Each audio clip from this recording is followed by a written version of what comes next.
Il-Korporazzjoni għas-Servizzi tal-Ilma għandha miri ambizzjużi sabiex tnaqqas il-ħela tal-ilma li jiġi prodott u distribut minnha. Dan ikkonfermah ma' News il-Kap Eżekuttiv tal-Korporazzjoni Falzon. Bħala priorità tagħna korporazzjoni se tibqa' fokata kif nipproduċu l-ilma u anke kif inqasmuh id-distribuzzjoni tiegħu.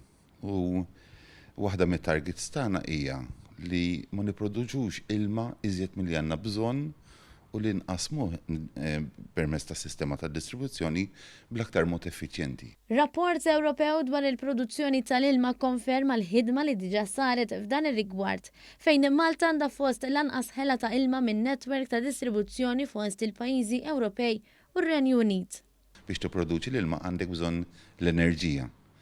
Meta qed tipproduċi iżjed milli għandek bżonn ifisser li jkollok ħela.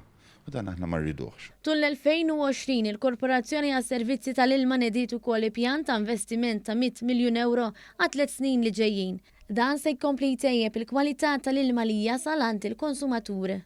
U dan qed nagħmluh ukoll b'kollaborazzjoni ma' entitajiet oħrajn bħal Infrastructure Malta li b'kollaborazzjoni diretta magħhom, u hawnhekk nirringrazzjahom tax-xogħol ukoll li jagħmlu magħna, qegħdin nupgradejaw ħafna min-netwerks tagħna kemm tal-ilma u anke ta' drenaġġ. Apparti kwalità ta' ilma tajba fost il-pajjiżi Ewropej u r-Renju Unit, il-familji Maltin qed iħallsu fost l-anqas kontijiet.